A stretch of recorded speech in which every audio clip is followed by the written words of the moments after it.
Well, I see you dug up the original movie poster. Oh boy, that takes me back.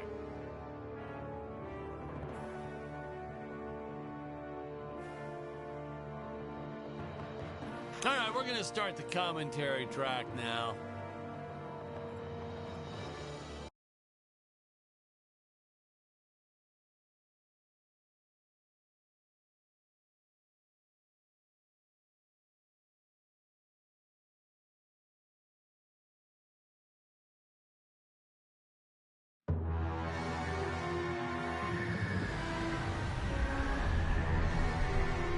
Hello, Dan Smith here. I directed this film back in, well, it feels like a century ago. Yeah.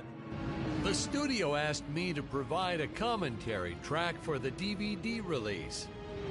And wham! Straight into the action. No fluff or anything.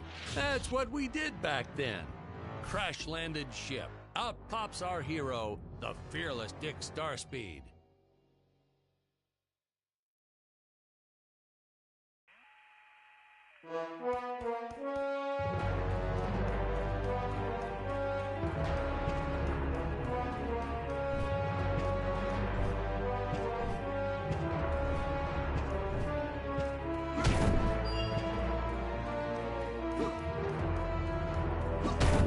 The ship's velociter reactor is damaged. I believe that I am stranded on an alien planet. Played, of course, by actor Jonathan Digby. Went on to some minor roles after this. Such a shame. I thought from day one this guy's got leading man written all over his face.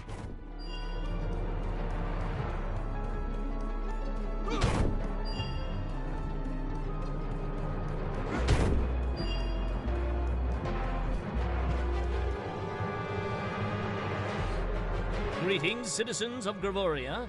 I am Dick Starspeed, and I come in peace. Probably shouldn't have had Dick draw his weapon when he was talking about peace. Well, maybe one day we'll go back and CG it into a sandwich or something instead. Ha! Just kidding. And this is what people pay to see. A no-name middle-aged B-list actor duking it out with stuntmen in costumes. Such stunning choreography. And the extras in those robot suits really knew how to take a punch. Oh, literally. I told Jonathan not to hold back. Give it all to him. Kick him in the nuts and bolts. And I know what you're thinking, but don't worry. We handled it responsibly. We made them all sign waivers not to sue for injuries. Holy smokes!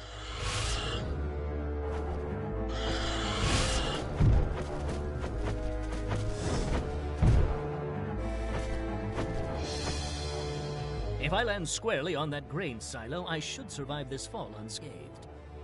Well, I shouldn't say this now, but you could actually see the strings if you squinted hard enough. A screenwriting trick from back in the old days. You put a grain silo or some haystacks down and it solves all your gravity-related problems.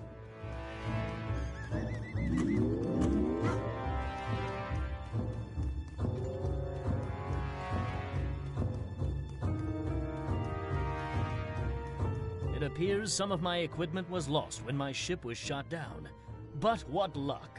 This high-tech scanner reports that my ray gun is nearby.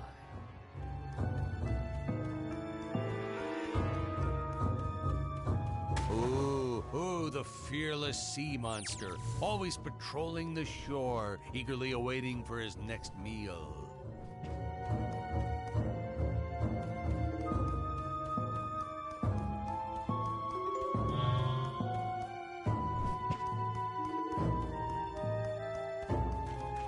The dinosaurs. You just don't see quality stop motion like this anymore, do you? Someone actually sat there and moved them, frame by frame. Today, it'd be done with computers, but where's the artistry in that?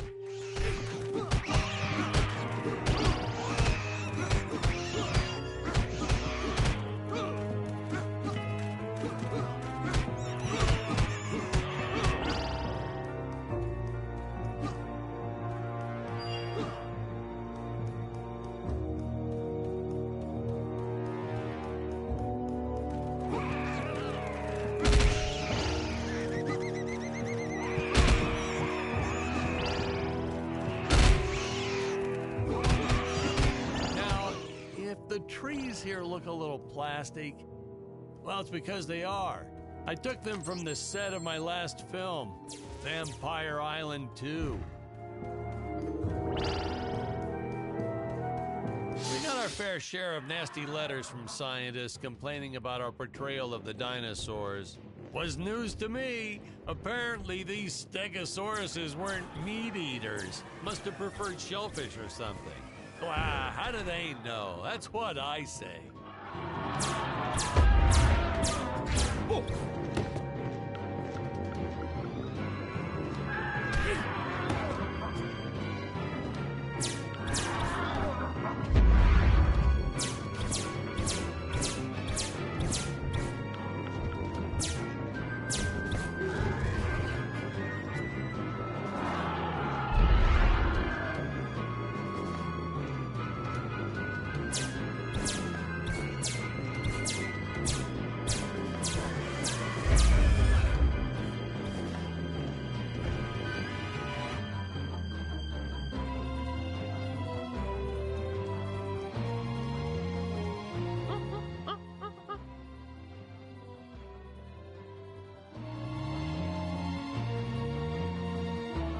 As usual, the local population is defenseless. That's where our hero steps in and saves the day.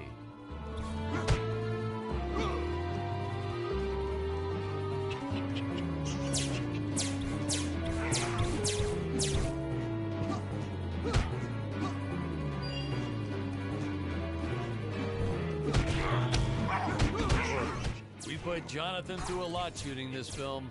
He wasn't the best actor, especially when reacting to getting hit. He's what you call a flincher.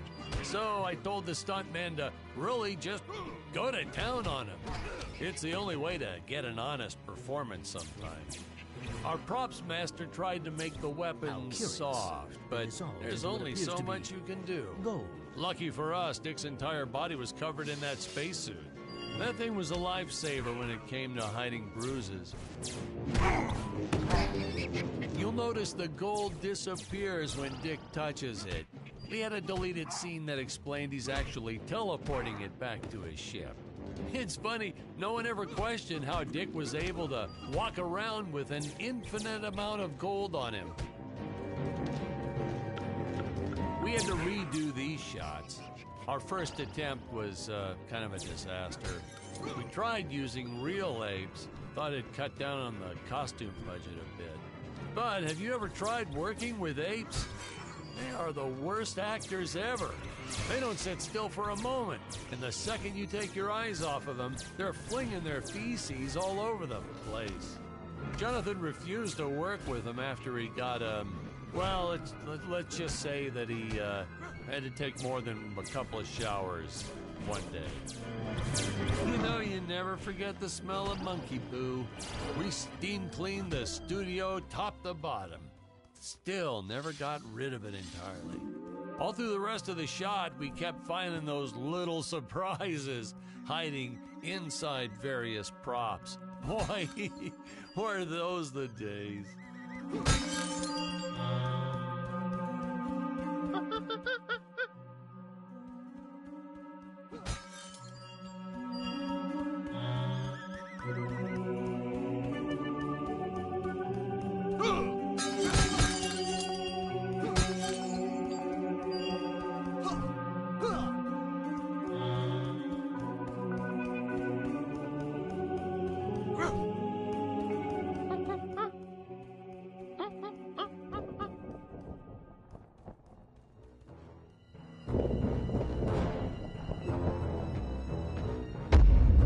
Some really top-notch stop-motion effects, huh? Unfortunately, we skimped on the Dick Starspeed puppet a little. The Earthman is not for you to eat, fiend! Well, this was groundbreaking. We had the woman rescuing the man for once. We were really ahead of our time with this scene, but well, then again, I've always been rather progressive. The studio exec didn't seem to get why it was such a big deal, though. Sorry, we don't see this as anything unusual. Ha! Of course! It's unusual. A woman would never save the man.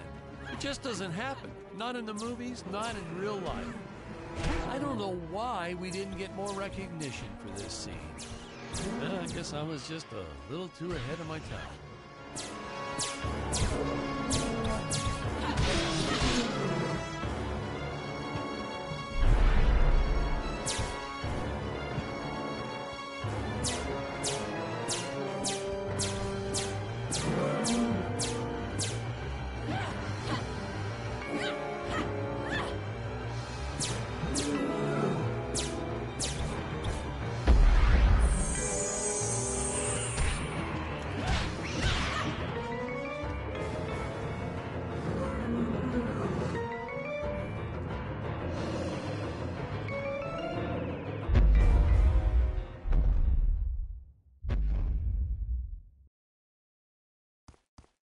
Thank you for saving me, strange woman. What is your name? I am the magnificent Scarlet Nova. Do not question my motives. Just be happy that you are still alive. I must speak with my father at once. I shall teleport to his chambers.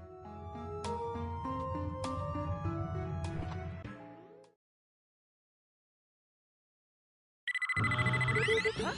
Where is this place? This is not my father's chambers. You have disobeyed me for the final time, Scarlet. Enjoy an eternity in the Tower of Eternal Solitude. For all eternity! Ha, the old fool did not notice I am wearing my jetpack.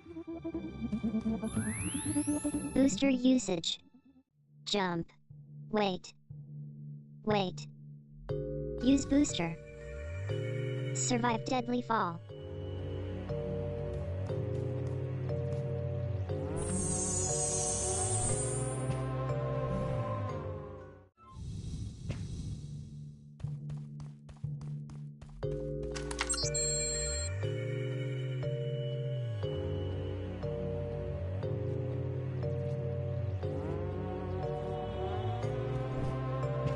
Scarlet didn't quite realize she needed to shoot those energy orbs down below.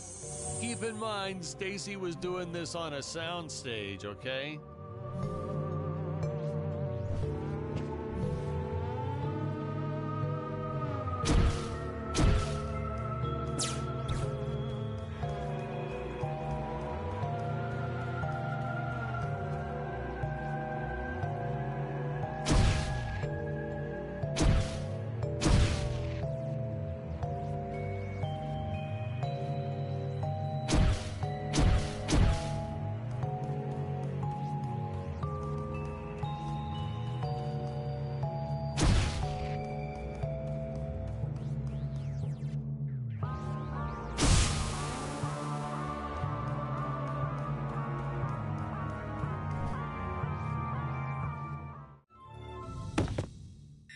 Hey, now what's going on?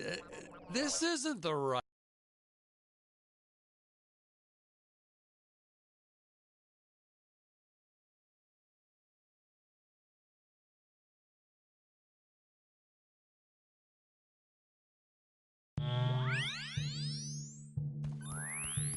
Booster.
Ah, the energy imps.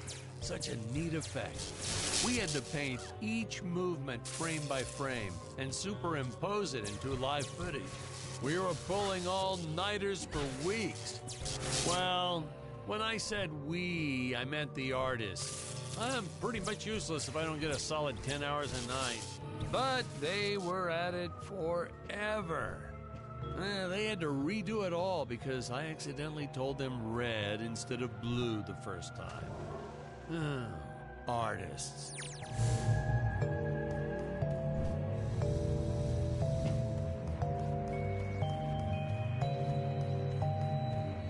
Curses! My father revoked my access to the teleport terminals. I shall only be able to utilize the ones I activate manually.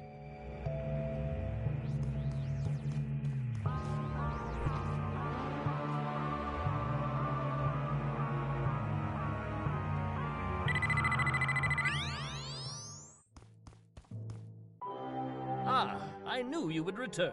Puny Earthman, you shall help me overthrow the Emperor. Why would you turn against your own father? How do I know I can trust you? Ah, this scene. This is practically Shakespeare in outer space. Just as the entire planet does. And, huh? Patrick, what's wrong with the video? Sorry, sir. Technical problems. Darn it, we're missing some really good writing here. There. Sorry about that. Well, we just passed right by her big scene. Basically, they agree to work together, but one must stay behind in the sleep chamber at all times. Should I rewind? Never mind. I'll continue from here.